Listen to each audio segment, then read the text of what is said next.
혹시 최근에 속이 계속 미습거리거나 더부룩한 느낌이 드신 적 있으신가요?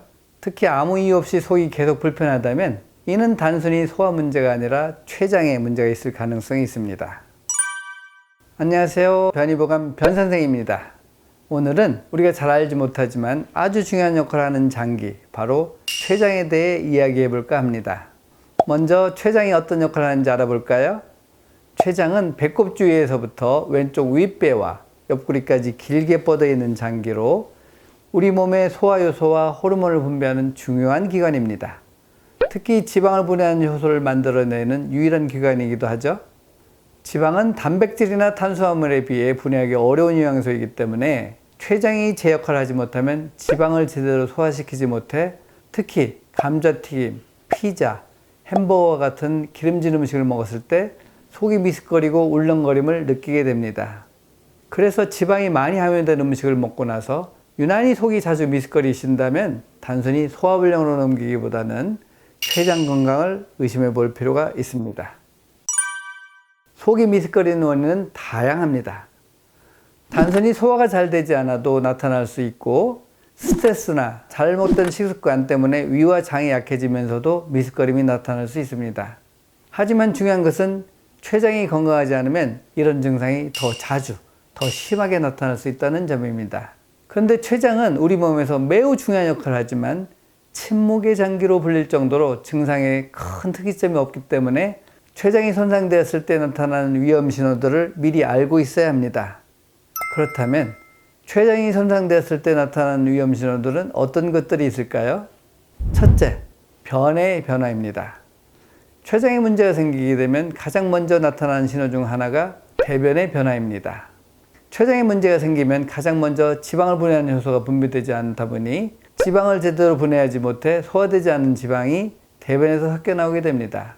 이걸 지방변이라고 하는데요.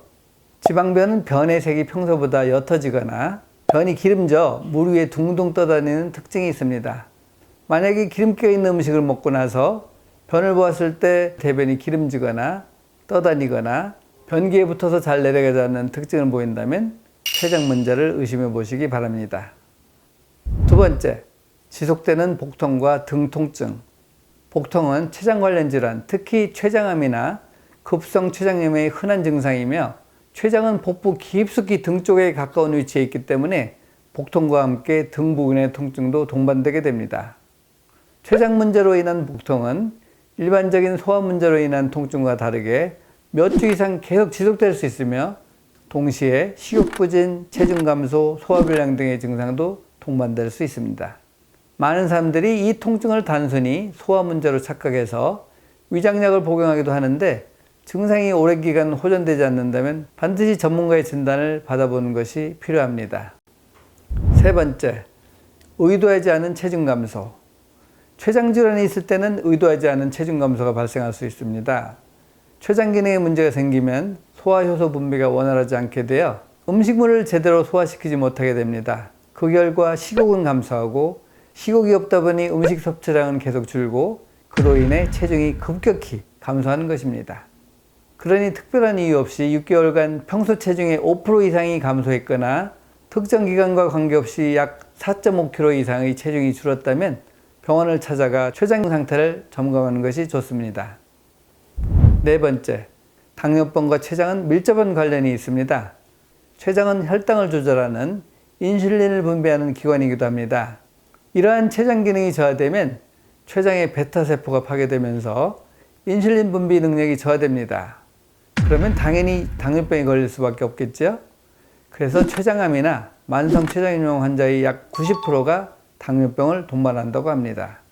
특히 가족력이 없음에도 갑자기 당뇨병이 생겼다면 췌장암의 초기 신호일 수도 있다고 하니, 이런 경우에는 꼭 췌장을 검진해 보시기 바랍니다. 자, 그러면 췌장으로 인한 미습거림은 어떻게 해결할 수 있을까요? 제가 추천드리고 싶은 방법은 바로 천연 발효 식초입니다. 천연 발효 식초는 과일이나 곡류 등 천연 재료를 사용하여 자연 발효시켜 만든 식초로 소화를 돕고 췌장 건강에도 이로운 영향을 미치는 식품입니다.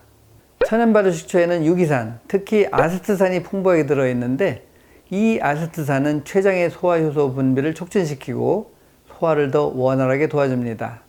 한마디로 췌장이 제 역할을 잘 할 수 있도록 도와주고 결과적으로 속미스거림과 소화불량 증상을 완화시키는 효과를 기대할 수 있다는 것입니다. 식초에는 여러 가지 종류가 있는데 특히 산사나무 열매로 만든 식초가 좋습니다. 산사나무 열매를 산사육이라고 하는데요. 산사육은 지방, 단백질, 탄수화물 분해가 있기 때문에 산사육으로 만든 식초는 지방 분해가 잘 되지 않아서 오는 소화장애에 더욱 효과가 있습니다. 그럼 천연발효 식초를 어떻게 활용할 수 있을까요? 일단 가장 간단한 방법은 물에 식초를 희석해서 마시는 것입니다. 식사를 하기 전에 식초 한 큰술을 물 한 잔에 섞어서 드시면 소화가 더 원활해지고 미스거림을 예방할 수 있습니다. 그리고 중요한 점, 식초는 공복에 드시면 안 됩니다. 반드시 식사 후 또는 식사 중간에 드시는 것이 좋습니다. 공복에 식초를 드시면 위에 위산이 많으신 분들은 역류 현상이 나타나거나 위가 자극을 받을 수 있습니다. 마지막으로 천연발효 식초를 선택할 때 주의할 점도 알려드리겠습니다. 시중에는 천연재료만을 사용한 제품보다는 인공적인 첨가물이 들어간 제품들이 더 많습니다. 반드시 천연발효 식초라는 문구가 적힌 제품을 선택하시고 평소 장이 좋지 않으신 분들은 유인균이 들어간 식초 제품을 고르는 것이 좋습니다. 소장 건강이 좋지 않는 분들은 유인균이 함유된 식초를 드시면 더 큰 도움을 받을 수 있습니다. 자, 오늘은 췌장 건강이 좋지 않아서 나타나는 속 미스거림의 원인과 이것을 해결할 수 있는 방법을 소개해 드렸는데요. 요즘 속이 미스거리고 자주 불편하시다면 오늘 알려드린 방법을 한번 시도해 보시고 그래도 속이 좋지 않다면 췌장을 보호하고 소화도 원활하게 도울 수 있는 전문 치료를 통해 소화기 건강을 챙기시기 바랍니다. 그러면 항상 말씀드리지만 내가 먹는 음식이 내가 되기 때문에 아주 중요하다는 사실 잊지 마시고 오늘 영상이 조금이나 도움이 되셨다면 구독과 좋아요 그리고 알람 설정 부탁드립니다. 감사합니다.